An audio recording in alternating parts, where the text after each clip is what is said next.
My name is Annie Rose Alexander, and I write mystery thrillers. My first book is a mystery thriller. It's called Evil in High Places, and it's by Tate Publishing. My second book is called Retribution. It's by Intrigue Publishing. And my third book I'm writing now, I'm almost finished. It's called The President's Assassin, and that's Annie Rose Alexander. Okay.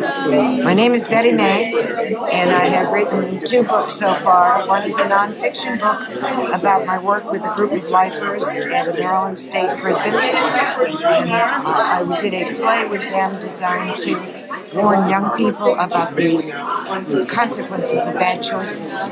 And the play got performed in the prison over a period of 2 years, and then I was invited to direct the play at the Kennedy Center, which was very exciting to carry the women's words beyond the prison walls. The other book is one of my passions, which is racism.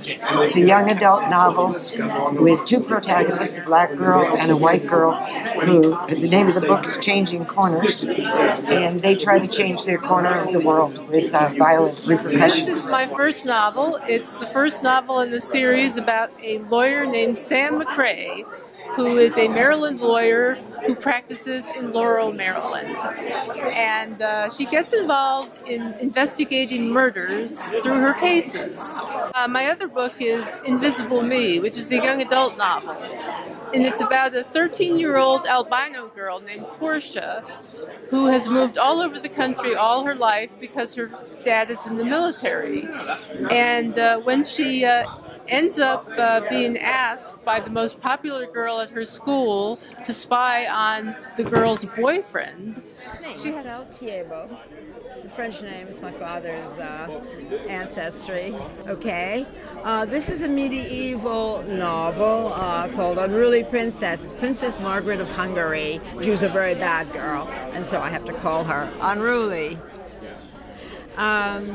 This next book is a series of lush, dark, disturbing stories with characters haunted by their cravings for gore. That's great.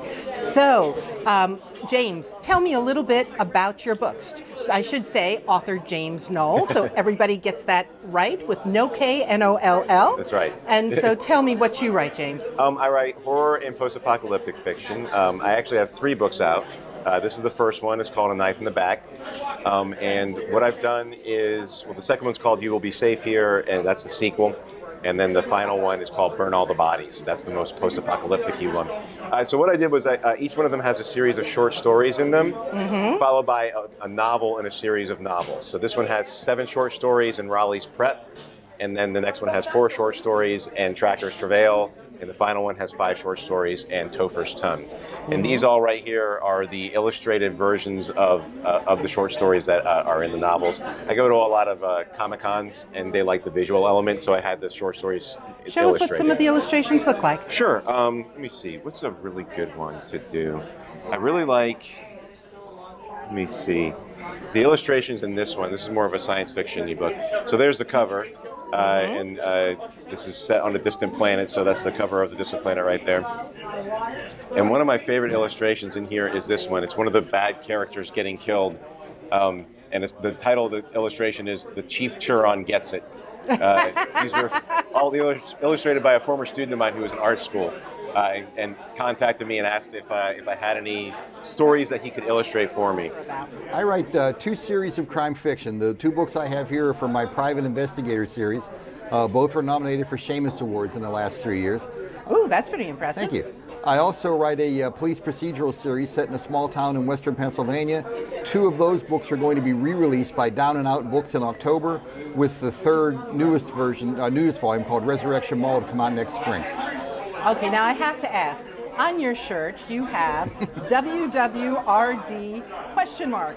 What does that mean? If I turned around to show you the back of the shirt, it would say, "What would Raylan do?" Railing? It's a reference to Raylan Givens, the main character of the TV show Justified. Oh, okay. I also have a shirt made up for Vic Mackey from The Shield, Al Swearingen from Deadwood, And my favorite says WWELD, and the back says, leave out the parts people tend to skip. It's a tribute to Elmore Leonard. Yes, it is. Okay, thank you so much. So next we have author Catherine O'Sullivan. Catherine, you have wonderful covers on your books. They're so beautiful. Tell me what they're about.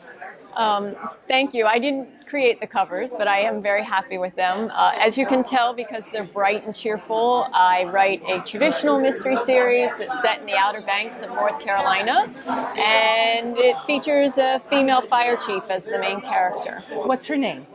Colleen McCabe, and she has a border collie named Sparky and a cat named Smokey and a cast of colorful characters that she interacts with throughout the story. So what's special about her? She's rather feisty. She operates as the boss of an all-male station, and she also has to navigate the relationships that she's had since childhood with all the community members, some of which she doesn't get along with too well. Well, it sounds like they're a great series. I'm looking forward to reading all the things here. I don't know where I'm going to get time to read them all, but I'm going to try. Thanks so much, guys. Thank you. Hi, I'm Penny Clover Peterson. I write cozy mysteries. My protagonists are Daisy and Rose Forrest. They're sisters who've come to a point in their lives when they both needed a change, bought a little shop, and they find a dead body. In the first book, they find a dead body on their walking path, and Daisy's ex-husband, who she had a very acrimonious divorce, is the Maryland police detective, and shows up to investigate, and of course Daisy Forrest takes this as a challenge to beat him to the culprit. So it's a romance between a small town girl who is a chop shop owner. She's very much a tomboy, loves to play in the dirt and get full of grease, and a basketball team comes to town, and she gets to meet one of the players, and it's a romance, and there's a little mystery thrown into it. I don't write a series. Each book is a standalone. They're all set in Florida, so I consider them very much a product of their environment. What does that mean, a product of their environment? Basically, it means that the books the things that happen in the book couldn't take place in another locale and still be the same book. Are you from Florida? Well, I lived there for 23 years. Right now I live in northern New Hampshire. Mm-hmm. So far I've only written about Florida. So does this mean that everybody in northern New Hampshire better watch out? Because you're writing about them next? If they only knew. Okay, Austin Camacho, tell me, how's it going today?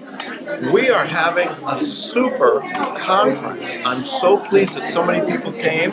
Everybody seems to be having a good time. We're having a fabulously successful book signing right now, and in a few minutes we'll have a cool dinner, and we're here from Alexandra Sokoloff, who is a super best-selling author. So everything is great. I'm having a good time, and I hope you are too. I'm having a blast. Thanks, Austin.